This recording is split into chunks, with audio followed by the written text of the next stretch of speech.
nosotros tenemos una familia. Cada uno de nosotros venimos de una familia. Y sabemos que en las familias hay de todo.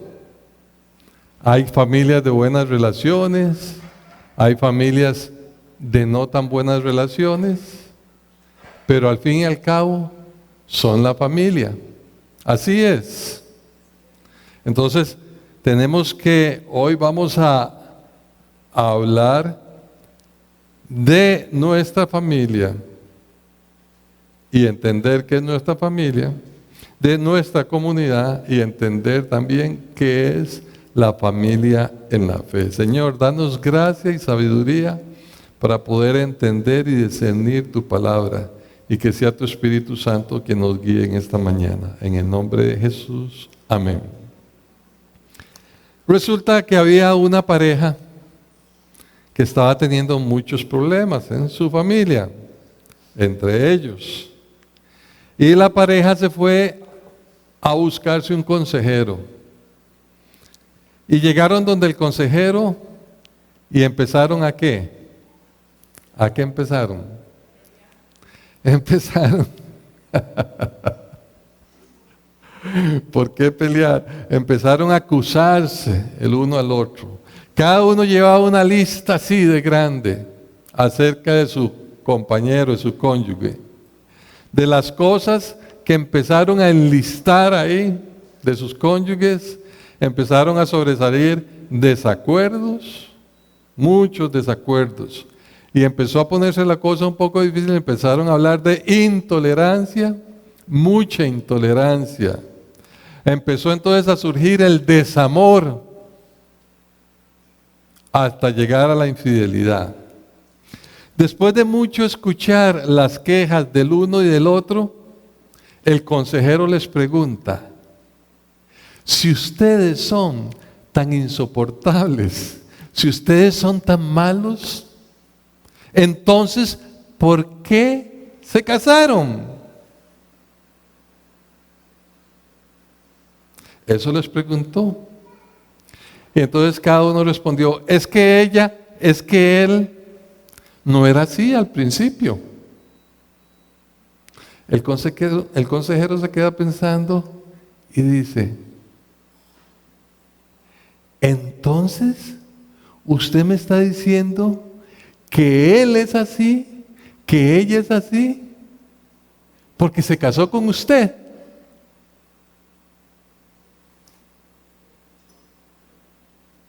Agacharon la cabeza y se dieron cuenta y tuvieron que aceptar que algo estaban haciendo mal, que causaba que el matrimonio no funcionara. Es que él no era así cuando me casé, es que ella no era así cuando me casé. Y ahora sí, entonces algo está haciendo mal cada uno de ustedes. Ahora, eso es la familia. Eso es la familia. La iglesia, ¿qué es la iglesia? Las iglesias cristianas tienen muchas formas, ¿cierto? Hay grandes templos, templos pequeños, templos grandes, lujosos. Hay templos donde se gasta todo o un altísimo porcentaje de las ofrendas que se recojan porque son muy suntuosos, muy lujosos y hay que estarles dando mantenimiento. Hay hogares que son iglesias, hay auditorios como este que son iglesias, hay una soda, un par que se puede convertir en una iglesia, porque dice el Señor que la iglesia del Señor son 2 o más que creen en Él reunidos en su nombre. Sí, pero la iglesia de Jesucristo no necesita ni está formada por 4 paredes. La iglesia en realidad no es el templo. La iglesia de Jesucristo son personas. Su pueblo, formado por razas, por naciones, pero que tienen una característica. Para ser parte del pueblo de la iglesia de Jesucristo se ocupa una característica. ¿Cuál es? que todos aman y obedecen a Jesucristo y se dedican a adorarlo y a servirlo. Ok, tenemos familia, tenemos iglesia. Decimos que la familia es la unidad básica de la sociedad. ¿Sí? Los gobiernos, los países no existían. Los formamos luego de que se constituyeron las familias. La familia fue establecida por Dios, es la unidad básica de nuestra sociedad. Ahora, ¿cuál es la unidad básica de la iglesia? ¿Cuál? La persona. Cada uno de ustedes es miembro de la iglesia de Jesucristo, pero cada uno de ustedes está afectado por una familia. Vamos a estudiar Efesios 2, vamos a estudiar 2 libros hoy, ténganlos abiertos ahí en sus Biblias, Efesios 2 y Gálatas. Primero vamos a ver Efesios 2 y vamos a ver la verdad central de este pasaje que vamos a estudiar en Efesios 2. Efesios 2 del 11 al 22, son unos poquitos versículos y luego veremos Gálatas. La iglesia de Efesios fue una de las iglesias más grandes, más importantes que estableció el apóstol Pablo. Y la estableció hasta en su tercer viaje misionero. Sin embargo, Pablo decidió quedarse ahí bastante tiempo. Pablo estuvo en Efeso más o menos 3 años enseñando y discipulando hasta que luego dejó establecido a Timoteo como el líder, el pastor de esa iglesia. En esta enseñanza que se nos olvidó, y yo le voy a pedir a uno de los muchachos que estaba dirigiendo, Óscar o Pablo o cualquiera de ellos, vamos a leer este pasaje bíblico. Así que por favor, pónganse de pie y vamos a leer este pasaje bíblico.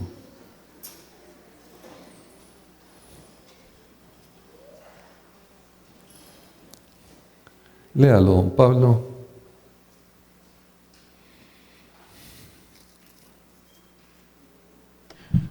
Efesios 2 del 11 al 22. Del 11 al 22, dice así: Por tanto, acordaos de que en otro tiempo vosotros, los gentiles, en cuanto a la carne, erais llamados incircuncisión por la llamada circuncisión hecha con mano en la carne.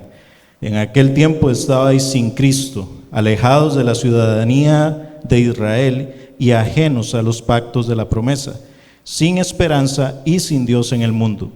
Pero ahora en Cristo Jesús, vosotros que en otro tiempo estabais lejos, habéis sido hechos cercanos por la sangre de Cristo. Porque Él es nuestra paz, que de ambos pueblos hizo uno, derribando la pared intermedia de separación, aboliendo en su carne las enemistades, la ley de los mandamientos expresados en ordenanzas, para crear en sí mismo de los dos un solo y nuevo hombre, haciendo la paz, y mediante la cruz reconciliar con Dios a ambos en un solo cuerpo, matando en ella las enemistades. Y vino y anunció las buenas nuevas de paz a vosotros que estabais lejos, y a los que estaban cerca, porque por medio de él los unos y los otros tenemos entrada por un mismo espíritu al Padre. Así que ya no sois extranjeros ni advenedizos, sino conciudadanos de los santos y miembros de la familia de Dios, edificados sobre el fundamento de los apóstoles y profetas, siendo la principal piedra del ángulo Jesucristo mismo, en quien todo el edificio, bien coordinado, va creciendo para ser un templo santo en el Señor, en quien vosotros también sois juntamente edificados para morada de Dios en el Espíritu. Amén. Pueden sentarse. Vean qué interesante. ¿Qué les dije de Efeso? ¿Cuándo fue establecida esa iglesia? Fue establecida en el tercer y último viaje misionero de Pablo, aunque se cree que posteriormente, cuando salió de la cárcel, regresó a algunas de estas iglesias. Pero fue su último viaje planificado En el tercer. ¿Y por qué es importante esto? Después de estar aquí casi 3 años, Pablo está pensando, primero que ya está viejo. Recuerden que en aquellos tiempos la tasa o la tasa promedio de vida era muy inferior ahora. ¿Sí? Y la gente, una persona de 40, 50 años ya era un adulto. Ya era, perdón, un anciano prácticamente. ¿Sí? Entonces Pablo está diciendo, ya a mí me queda no mucho tiempo. Y tenía razón, le quedaban pocos años. Y escribe esta carta con un objetivo.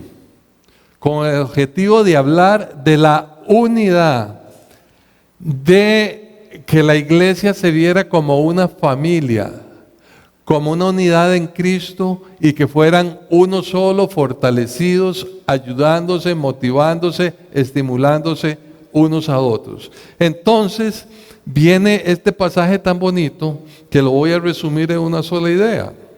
La verdad central de este pasaje es que Cristo derribó las barreras religiosas, porque tanto a los que estaban cerca como a los que estaban lejos de Dios, por medio de la fe en Jesucristo, son hechos un solo pueblo, unidos por la cruz de Cristo, formando la iglesia de Jesucristo, su cuerpo, y hechos miembros de la familia de Dios.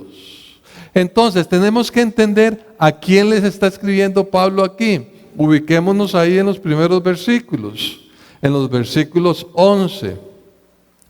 Vemos usted que aquí Pablo nos dice en esta sección, en estos primeros versículos del 11 al 16, son 5 o 6 versículos, nos dice que lo más importante es que Cristo ha derribado las paredes y las enemistades que separaban a los hombres para formar un nuevo pueblo, un nuevo hombre en Cristo. Ahora, ¿a quién le está escribiendo? ¿A quién? Le está escribiendo a los que estaban cerca de Dios. ¿Quiénes eran? Los judíos. Y los que estaban lejos de Dios. ¿Quiénes eran? Los gentiles, o sea, gentiles todo el que no era judío. Entonces, ¿por qué los judíos eran los que estaban cerca de Dios? Ellos se creían cercanos a Dios porque habían sido el pueblo escogido por Dios y tenían la palabra de Dios, el Antiguo Testamento. Entonces conocían a Dios, cuál era la voluntad de Dios, cuál era la ley que agradaba y que no a Dios. Y Dios los escogió ¿para qué? ¿Para que fueran el único pueblo? No, los escogió para llevar su mensaje a todos los gentiles. Pero ¿qué hicieron los judíos? Se cerraron, se autoproclamaron escogidos por Dios, especiales, y a los demás los mandaron al infierno. Fue por eso que el Señor tuvo que disciplinar tanto al pueblo judío a través de toda la historia del Antiguo Testamento y de los tiempos modernos después de Jesucristo. Entonces, estamos ubicados ahora en el contexto, ¿de acuerdo? Le está escribiendo Pablo a los gentiles y a los judíos.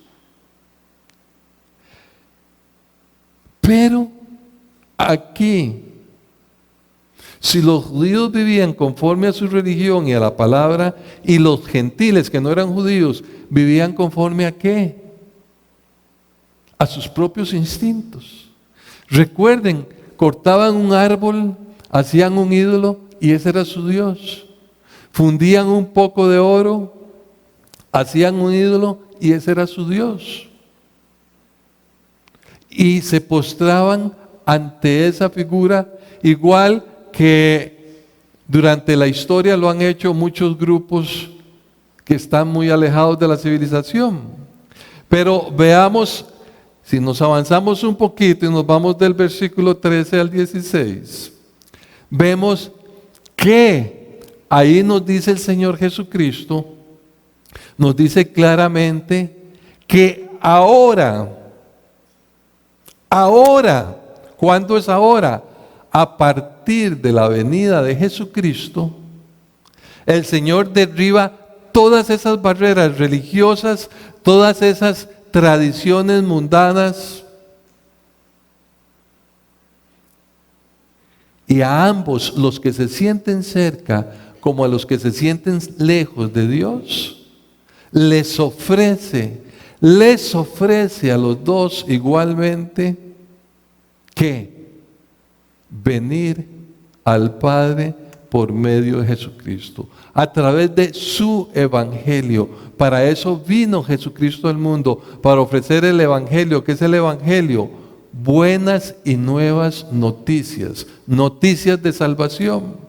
Les ofrece, sin importar si se sienten lejos, sin importar si se sienten cerca, les dice, ya eso no importa. Lo único que importa es que a través de mis enseñanzas, a través de mí como el camino, la verdad y la vida, les ofrezco ser hechos hijos de Dios, ser hechos nuevas criaturas por la fe en el sacrificio de nuestro Señor Jesucristo en la cruz. Hoy día, ubiquémonos nosotros. Resulta que estamos en Occidente, no en Oriente, donde ocurrió todo esto. Resulta que tenemos 500 años de historia y vinieron hace 500 años y un poquito un grupo de Europa y nos traen un mensaje.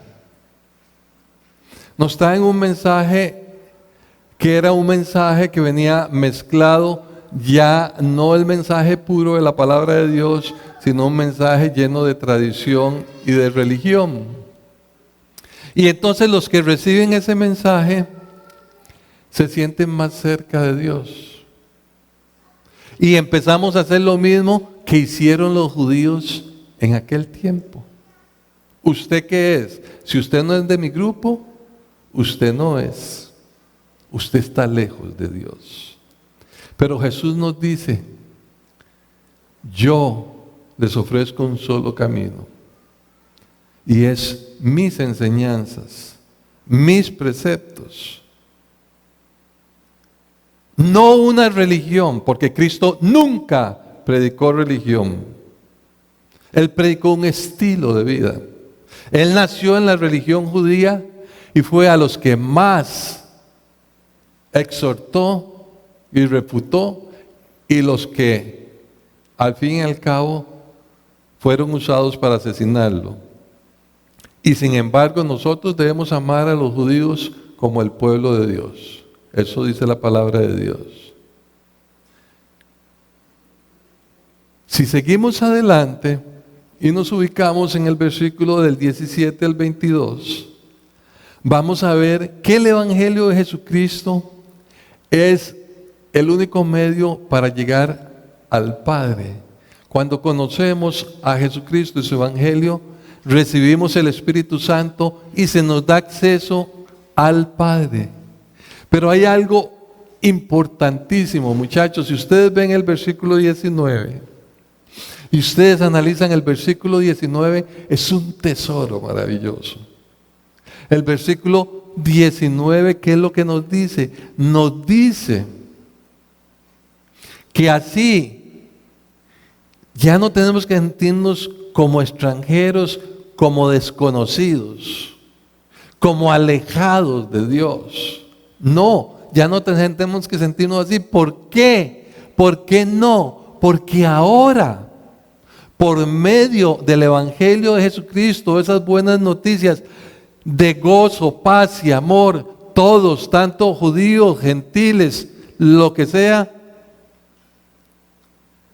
se nos ofrece un único camino. Y ese camino es Jesucristo. Queda claro que para todos, solo en Jesucristo y por medio de Él, encontramos la salvación. Recibimos al Espíritu Santo. Y lo que es maravilloso sin importar quiénes seamos nosotros, se nos ofrece la vida eterna y nos hacen parte de la familia de Dios. Ahora ustedes son miembros de la familia de Dios. ¿Cuándo? Cuando decidimos creer en Jesucristo y entregarle nuestras vidas. No creer con el intelecto, no creer por tradición, no creer por costumbre, sino creer utilizando el alma completa, intelecto, emociones y voluntad. Cuando usted unifica todo eso, verdaderamente usted cree. Ya no es un creer por una tradición, ya no es un creer porque cree intelectualmente, sino es un creer con toda su alma. Y eso transforma a las personas. Y cuando usted verdaderamente cree con mente, emociones y voluntad, usted llega a ser parte de la familia de Dios. Filipenses 3:20 dice algo maravilloso, porque ahora ustedes son conciudadanos ¿de qué? Del cielo. Ahora tienen una patria celestial. ¿Alguien podría imaginarse qué es lo que más anhela en esta vida? Hay gente, creo que lo dije la vez pasada, que anhela nacionalizarse norteamericano. Hay gente que anhela ser de nacionalidad europea. Digo europea porque ahí si se pertenece a uno, se pertenece a todos. Por ejemplo, a mí ¿qué me gustaría ser?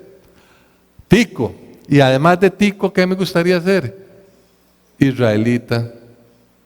Israelita. A mí me encantaría haber sido israelita.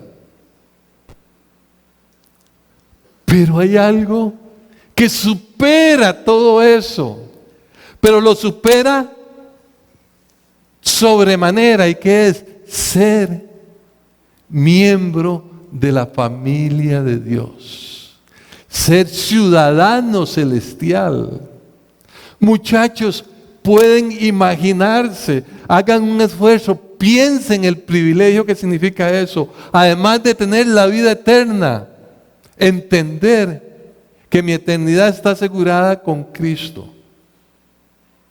Pero para eso debemos de entender lo que significa ser un miembro, ser hijo de Dios. La gente que no ha estudiado la palabra mucho piensa que todos somos hijos de Dios. Pero ustedes saben que la palabra de Dios dice que todos somos criaturas de Dios, creados por Dios. Y el mismo Señor dice en su palabra en el Evangelio de Marcos: vayan y predíquenle a toda criatura para que sean hechos hijos de Dios.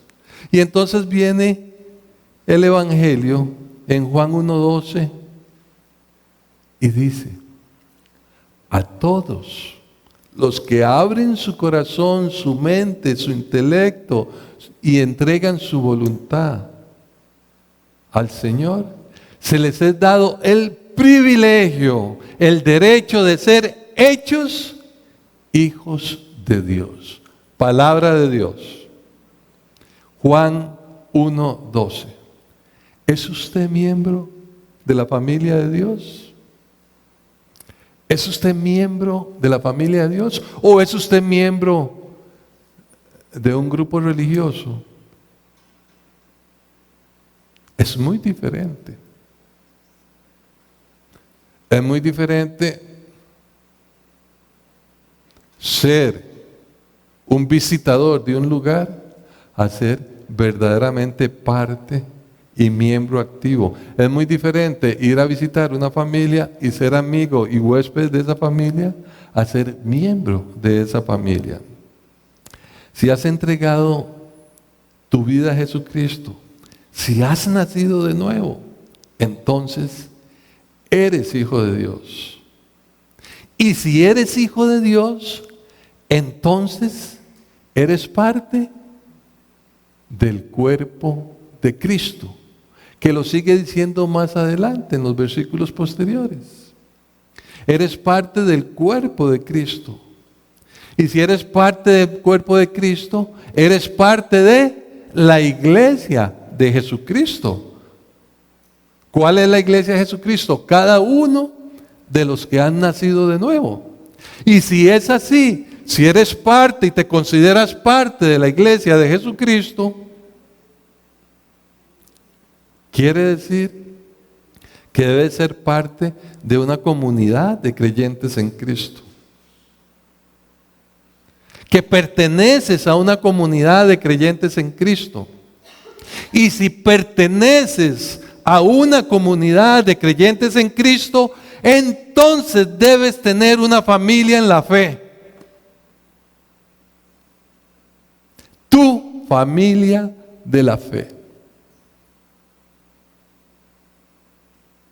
Y esa es la maravillosa noticia para aquellos que en algún momento estuvimos lejos y éramos huérfanos. Ahora tenemos membresía y somos parte de la familia de Dios y de la familia de la fe. Porque la palabra de Dios nos exhorta a que todos los que hemos nacido de nuevo seamos parte del cuerpo de Cristo y seamos parte de una familia de la fe. Y por eso nos dice, no dejen de reunirse, no estén aislados, no estén separados, no estén solos por allá, sino reúnanse con su familia. ¿Para qué? Para amarse, para expresarse amor, para estimularse a buenas actitudes, buenas obras, para exhortarse, ayudarse, aconsejarse. Para eso es la familia de la fe. Y para apoyarse, para invitarse a tomar un cafecito, un almuercito, un tamalito, lo que sea. Para compartir una carne asada, cantando, conversando, porque ¿de qué hablamos los cristianos? Hablamos de muchas cosas, pero siempre que se reúne un grupito de cristianos, se habla también de nuestra relación con Dios. Amén. Si no es así, algo raro está pasando. Nos trasladamos unas páginas y nos vamos a Gálatas. Nada más pasan unas 4 páginas para atrás y nos vamos a Gálatas. Gálatas, vamos a estar viendo Gálatas, una partecita de 5 y 6. ¿Cuándo les dije que nació la iglesia de Efeso? Ya casi al final del trabajo del apóstol Pablo.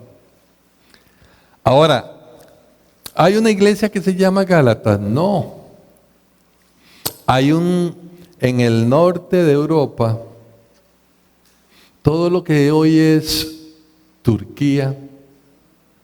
Tengo que ir ahí, quiero ir a Turquía. Estamos esperando que pasen estos tiempos, ¿verdad? Que están un poco tensos. Toda esa parte del norte de Turquía, Turquía es inmenso. Es lo que se llamaba Galacia, Asia Menor, Galacia. Y ahí fue donde Pablo estableció las iglesias en su primer viaje misionero. ¿Recuerdan? ¿Cuáles eran algunas de esas iglesias? Iconio. Están estudiando Hechos ustedes, ¿no es cierto? Bueno, véanlo ahí. Hubo muchas pequeñas iglesias que el apóstol, ahí donde lo apedrearon, latigaron, lo maltrataron, pero entonces Pablo escribe a ese grupo de iglesias. Las primeras iglesias, escribe esta carta. Gálatas fue la primera epístola que el apóstol escribió. Fue la primera para ese primer grupo de iglesias. ¿Cuál es la situación ahí? Ya vimos la situación de Efesios. Muy importante saber de nuestra familia carnal y de nuestra familia en la fe. En ese contexto ahora vamos a regresar. Pero ahora, hablando de Gálatas, nuevamente nos ubicamos en que Pablo, cuando empezó a predicar, él llegaba a un pueblo, visitaba los diferentes lugares, pero visitaba las sinagogas. Entonces le predicaba también a los judíos. Y en ese tiempo se convirtieron judíos y gentiles. Pablo en este caso le está hablando nuevamente a los judíos y a los gentiles, pero el tema es otro. El tema es otro y vean qué interesante, por eso hay que entender muy bien los libros. Resulta que se convirtieron los primeros judíos y los primeros no judíos o gentiles. Ahora uno dice, si eran verdaderamente comunidades cristianas pertenecientes a la familia de Dios, entonces, ¿cómo deberían estar? Muy unidos. ¿Por qué? Porque el Señor dice que los creyentes se conocen por una cosa. ¿Por qué? Porque se aman y son unidos y se expresan el amor. Yo puedo andar en Turquía, o puedo andar en China, o puedo andar en Indonesia, o puedo andar en San Francisco, o en la Florida, o en San José, o puedo andar en Changuina, o puedo visitar allá a San Gerardo de Rivas, y ando solo ahí medio perdido, y de repente empiezo a conversar con alguien, inmediatamente detecto si es de la familia de Dios. Y cuando detecto eso, ¿qué ocurre? Siento una gran felicidad, un gran gozo, y empezamos a hablar diferente. Ah, vos sos cristiano, ah, yo también. Entonces nos sentimos unidos en cualquier parte del mundo, y se los digo porque me ha pasado a mí en muchas partes del mundo. Y es una felicidad cuando uno anda allá perdido y se encuentra a un verdadero creyente. Pero ¿qué pasaba aquí? Estamos en Gálatas 5. ¿Qué ocurrió? Deberían estar verdaderamente unidos como un mismo cuerpo, como la iglesia de Jesucristo. Pero no era así. No estaba ocurriendo eso. Estamos hablando de los primeros cristianos. ¿Qué es lo que ocurrió? Lo que ocurrió es que tanto los judíos como los gentiles cristianos arrastraban sus tradiciones, arrastraban sus costumbres, arrastraban la formación de su familia carnal, de su cultura familiar. Y Pablo los exhorta entonces y le muestra cómo deben de vivir libres en Cristo, pero como verdaderos cristianos, libres en Cristo como hijos de Dios. Entonces nos ubicamos ahí en Gálatas 5 y veamos los 3 primeros versículos. Los 3 primeros versículos, ¿de qué nos hablan? Dice Pablo, estén firmes en la libertad que Cristo los hizo, porque Él nos hizo libres, y no estén otra vez sujetos al yugo de la esclavitud. ¿De qué está hablando? He aquí yo, Pablo, les digo que si se circuncidan, de nada les va a servir en Cristo. Y otra vez les hablo y les testifico a todo que el que se circuncida, que está obligado, el que se circuncida está obligado a obedecer toda la ley. Ya pueden ver qué es lo que está pasando. La libertad en Cristo. Cristo nos hizo libres ¿de qué? En primer lugar, de la condenación. Libres de la condenación. Y en segundo lugar, nos da libertad para vencer el pecado y las exigencias de la ley. Resulta que en este primer pasaje, Pablo está hablando del legalismo, la tradición y el legalismo. ¿Entienden lo que es eso, hermanos? La tradición y el legalismo. Desde aquellos tiempos, estamos hablando de 2020 años, de 2000 años más o menos, un poquito menos de 2000 años.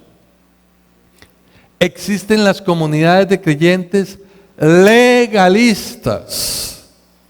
Las comunidades, iglesias, grupos legalistas se rigen por leyes y reglas. Esa es el pan nuestro de cada día. Si eres gentil, si no eres judío, le dicen los hermanos creyentes judíos de aquel tiempo, lo primero que debes de hacer es hacerte judío y luego cristiano. Es lo que se llama hoy día los judíos mesiánicos. Pero Pablo dice, si tú guardas la ley en un punto como la circuncisión, debes guardar toda la ley, porque la ley de Moisés dice, cualquiera que no cumple, puede cumplir el 99% de la ley, pero falla en una cosa, está condenado. Por eso Cristo vino a liberarnos del peso de la ley. Así que primero debes, traduzcámoslo hoy, aquí en nuestro contexto, primero debes hablar así, vestir así, hacer esta lista, no hagas esto y esto. Y después, tal vez después, eres cristiano. Debes ganarte el amor de Dios. El amor de Dios hay que ganárselo. No crea que es así porque así, nada más. Eso de que recibo a Cristo y ya está. Dios te amará cuando cumplas las largas listas de requisitos y tradiciones. Eso es lo que enseña un grupo legalista. Eso es lo que enseña el grupo legalista. Y la verdad, queridos hermanos y amigos, la libertad que nos ofrece Jesucristo no debe perderse por el legalismo. Hace un mes hablamos de gracia y verdad. Gracia y verdad. Cristo te ofrece una nueva vida, te ofrece la salvación, te ofrece la vida eterna, te ofrece ser parte de la familia de Dios sin importar lo que usted es. Usted puede estar muy lejano de Dios o puede estar muy cercano de Dios. Usted puede ser el pecador más empedernido o el santulón más santulón. No importa, Cristo te recibe así como eres. Él te acepta y te dice, yo te amo. Y si lo quieres,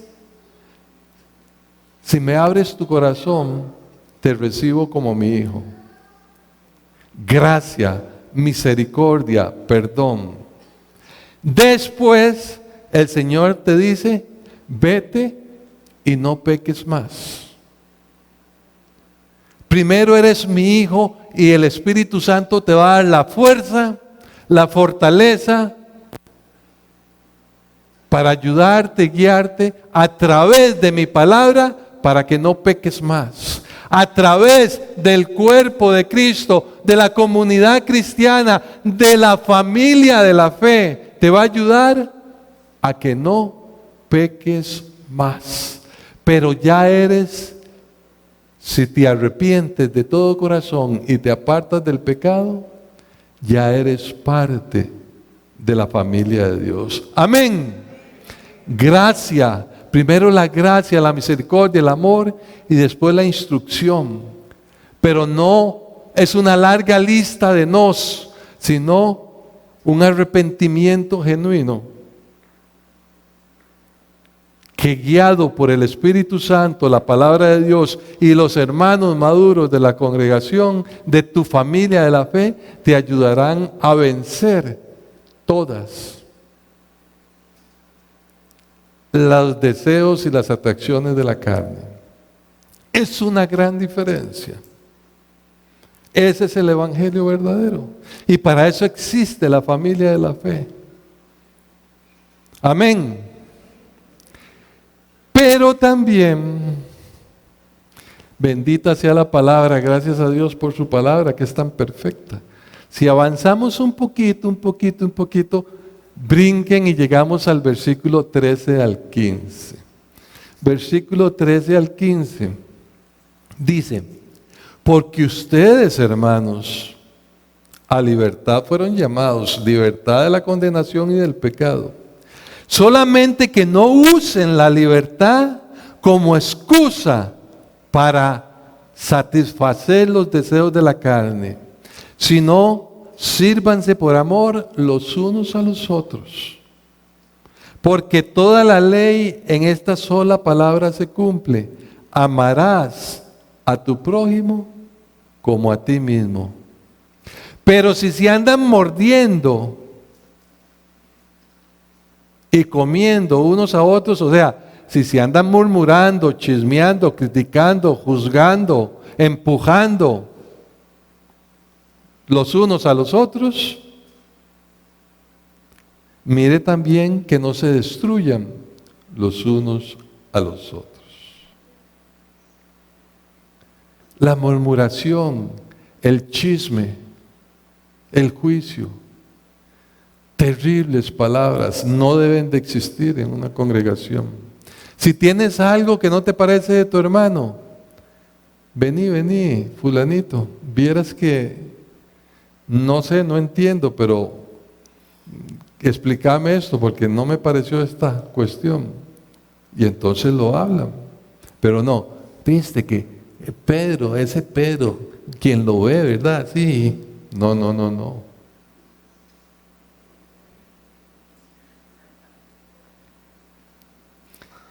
Entonces dijimos a los legalistas, la libertad que nos ofrece Cristo no debe perderse por el legalismo, pero ahora decimos a los liberales, la libertad en Cristo no debe ser abusada con el libertinaje. Hablemos un poquito del otro extremo. Ya hablamos del legalismo. Hablemos un par de minutos de el libertinaje. Lamentablemente, hoy es frecuente lo opuesto al legalismo, y es el cristianismo del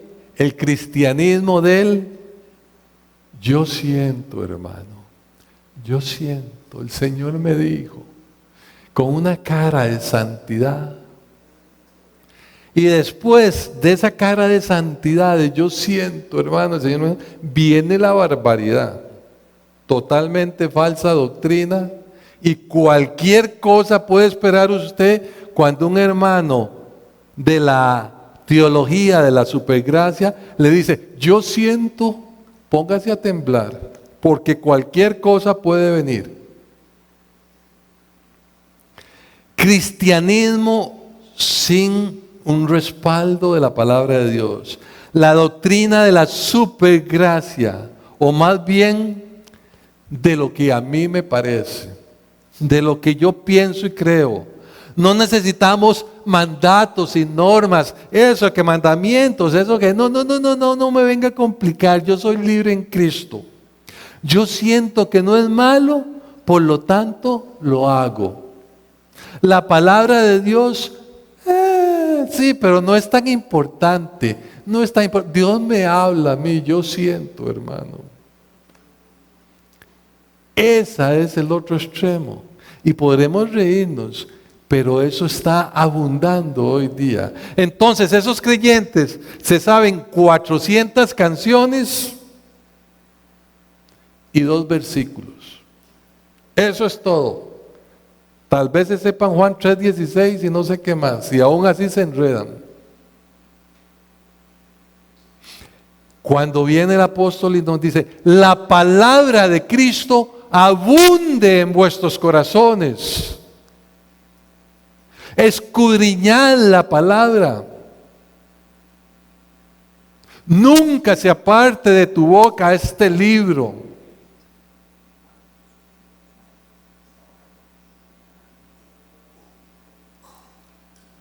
Se nos olvida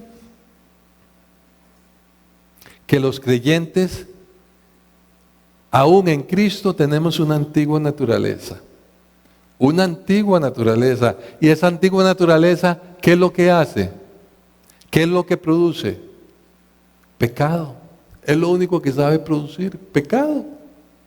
Si yo le pregunto a cualquiera de ustedes, dígame una cosa, usted es buenísimo enojándose, llenándose de ira. Usted es buenísimo metiendo una que otra mentira. ¿Dónde llevo esos cursos para llevarlos yo? Mire, es que yo tengo un hermano que es buenísimo envidiando. Y yo quiero aprender a envidiar, porque eso lo motiva a uno para superarse. ¿Dónde se lleva un curso de envidia? Cuéntenme. No, señores, eso se trae adentro. Se nace con eso. Eso es parte de la antigua naturaleza.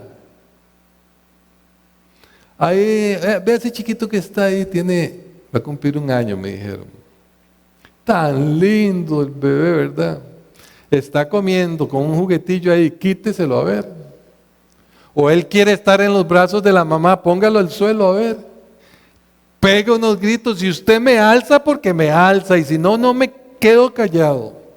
Desde pequeñitos queremos manipular y hacer lo que nuestra antigua naturaleza. Entonces, a los hermanos de la supergracia se les olvida que tenemos una antigua naturaleza y que tan pronto descuidamos los principios básicos del cristianismo, orar, estudiar la Biblia, testificar, ofrendar, reunirnos, obedecer. Tan pronto descuidamos eso, ¿qué ocurre? Empezamos a deleitarnos en los deseos de la carne. Y eso empieza a llevarnos a la muerte espiritual. Dice Romanos 8, porque los que son de la carne piensan en las cosas de la carne, pecado.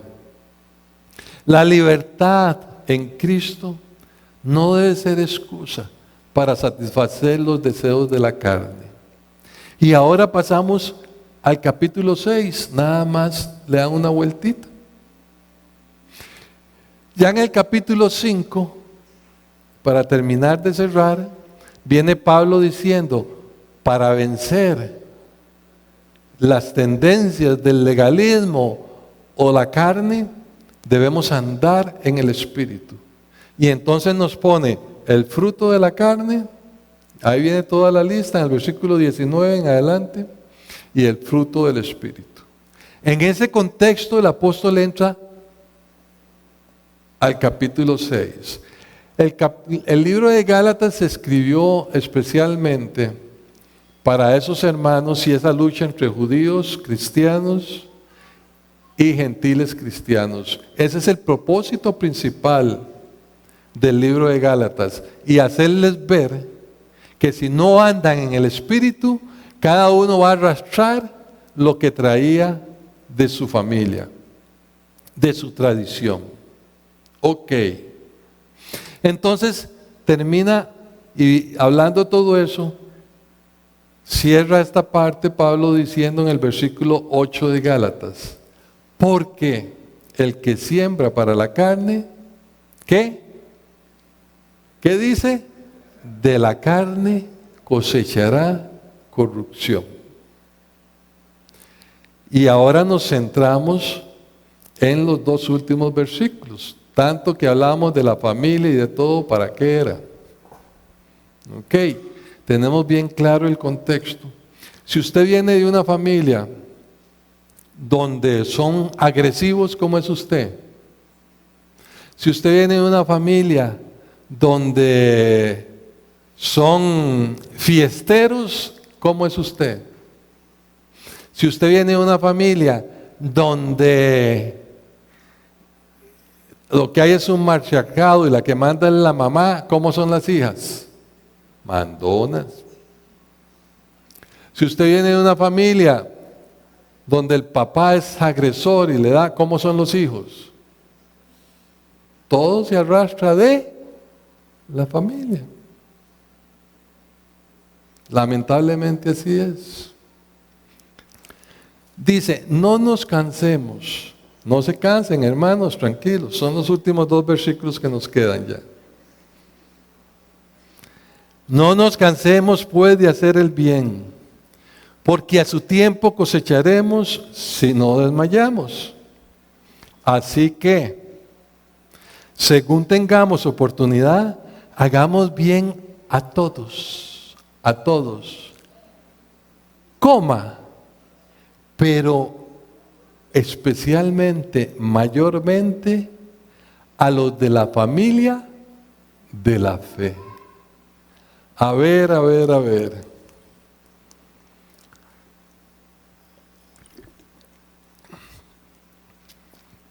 No nos cansemos de hacer el bien. Hagamos bien especialmente a la familia de la fe.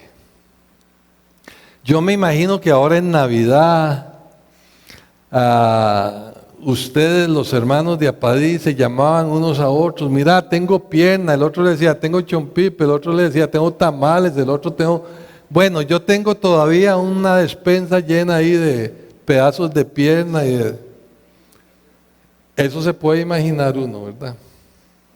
De todo lo que mis hermanos en la fe compartieron. Y cuando me dicen a mí, ¿y usted, don Juan, qué me mandó ya? Yo tengo que mandarle a 150, en cambio solo hay un don Juan y una doña Carla. No sean groseros, caramba. Entonces, mis queridos hermanos, para entender la familia de la fe es necesario entender la familia carnal. ¿Por qué? Hay diferentes clases de familia. La formación, la tradición, el sentido de pertenencia, la fidelidad de cada una de las familias es diferente y también tiene que ver mucho con el lugar, la localidad donde se viva. Aquí estoy seguro que de todas las familias representadas hay muchas diferencias entre una familia y otra. Sí, en Pérez Celedón las familias son como clanes, son familias de pocos apellidos y entonces se protegen mucho y a veces cuesta entrar a uno de esos clanes y que los reciban a uno. Yo no sé, usted sí tiene claro cómo es su familia. Pablo nos enseña que igualmente hay iglesias y hay cristianos legalistas y liberales. O sea, familias diferentes e iglesias diferentes. Ahora bien, lo más importante es entender que la libertad en Cristo se debe expresar por medio del amor y el servicio perseverante hacia todos, pero en especial a la familia de la fe. Y si queremos verdaderamente comprender esto, vamos a entender la estructura de la familia carnal. Un padre, hablemos de una familia tradicional, un padre que según la misma palabra de Dios debe ser el proveedor, el guía, el líder de esa familia, el que le da dirección a esa familia, el que se encarga de llevar el pan y el sustento a esa familia. Porque dice el apóstol en Timoteo, el que no provee para su familia carnal, todo lo que necesita, es peor que un incrédulo. O sea, el varón macho, masculino, es el responsable de guiar, proveer, en todo sentido, de ser el líder, la cabeza de esa familia. Pero tenemos a la madre. ¿Qué es la madre? La madre es la líder en la casa. La madre es la ayuda indispensable de ese varón. Sin esa mujer, ese varón no hace nada. Como dice doña Carla, si usted es la cabeza, yo soy el cuello. Sin el cuello usted no hace nada.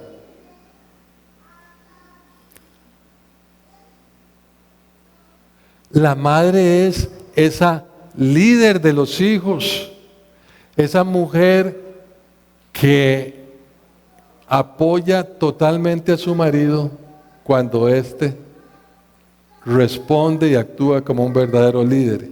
Y después vienen los hijos, los hermanos,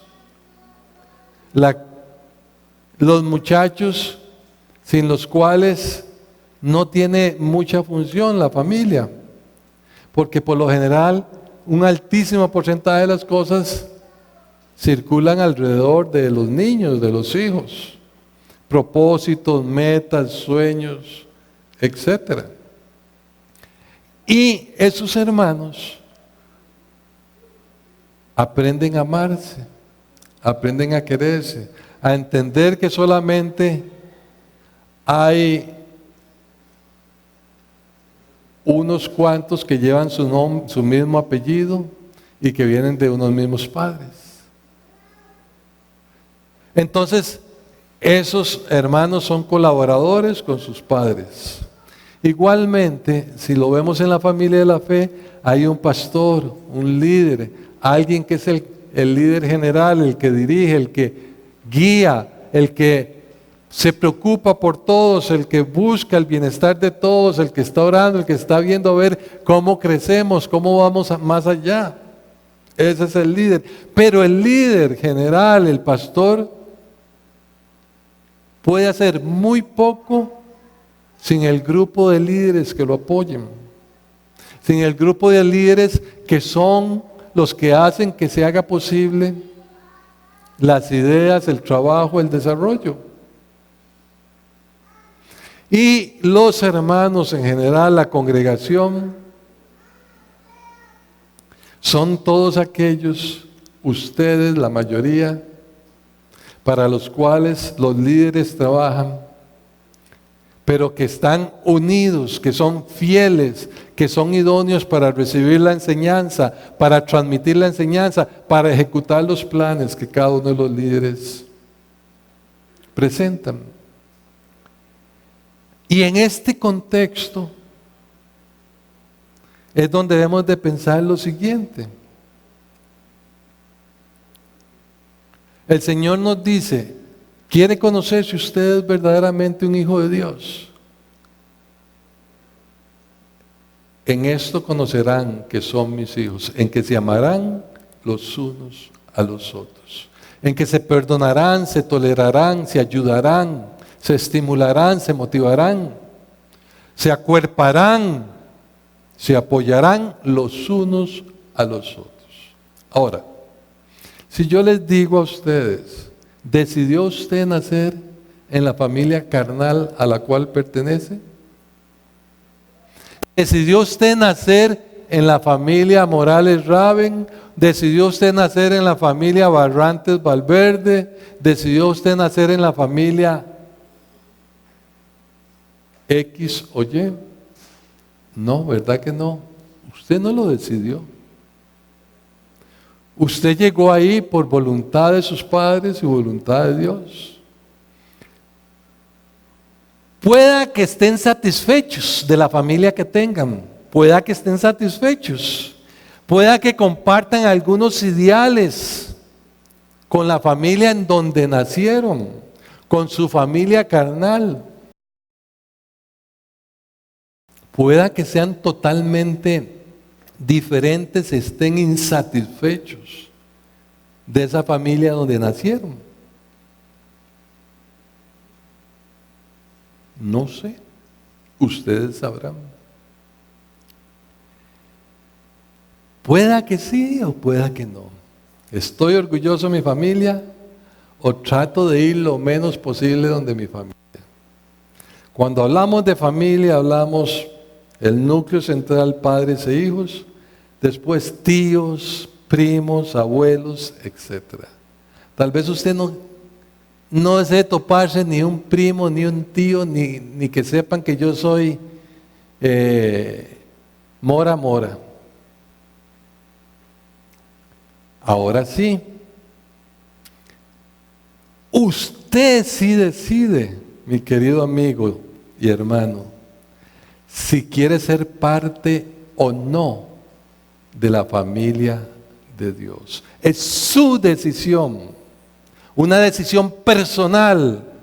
Ahí no es cuestión de que nací, es su decisión y usted debe decidir si es parte de la familia de Dios, del cuerpo de Dios. Usted debe decidir si es parte de la congregación en la cual está. Usted debe decidir si es parte de la familia de la fe a la cual pertenece. Usted lo decide. Y si usted lo decidió, quiere decir que usted comparte los mismos ideales, los mismos propósitos, los mismos objetivos, los mismos sueños de su familia de la fe. Porque la familia de la fe se rige por una sola cosa: la palabra de Dios y el Espíritu Santo. Amén. Eso es lo que rige y lo que establece las prioridades de la familia de la fe. Si usted está en una familia de la fe, de acuerdo a lo establecido por Dios.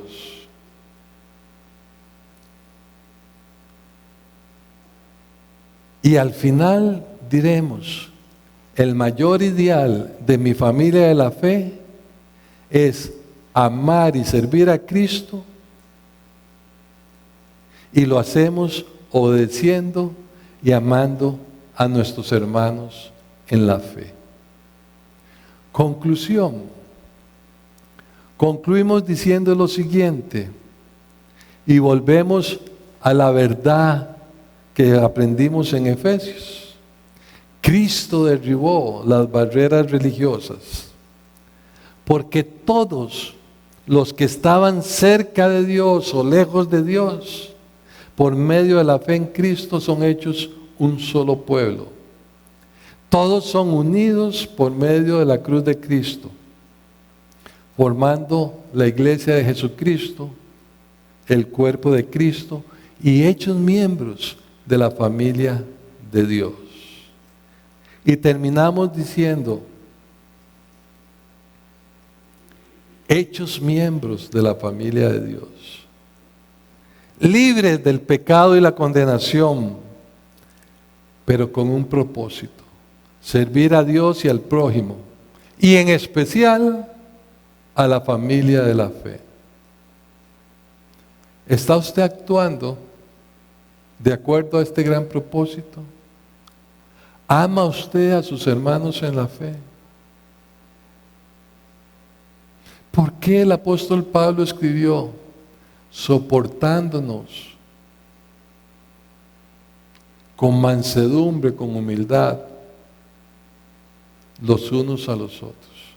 Porque sí, hay hermanos cercanos, muy bonitos, el círculo principal, aquellos 8, 10, 15 que están alrededor y con los que me llevo muy bien. Pero también hay hermanos que no son tan amables, tan simpáticos, que son un poco groseros, que están un poco descuidados.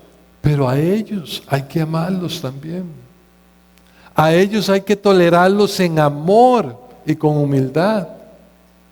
A ellos hay que expresarles el amor de Dios, aunque no sean tan simpáticos. No es que con ellos va a pasar tomando café toda la semana, pero por lo menos una vez en cuando debemos de expresarles ese amor. No nos cansemos de apoyar y expresar nuestro amor a todos, pero en especial a nuestros líderes, a nuestros maestros y a nuestros hermanos en la fe. Amén. Que Dios los bendiga. Pongámonos de pie. Si te gustó este tema y deseas conocer más de la palabra de Dios, síguenos en nuestras redes sociales. Y no olvides compartir este video para que sea de bendición para otras personas.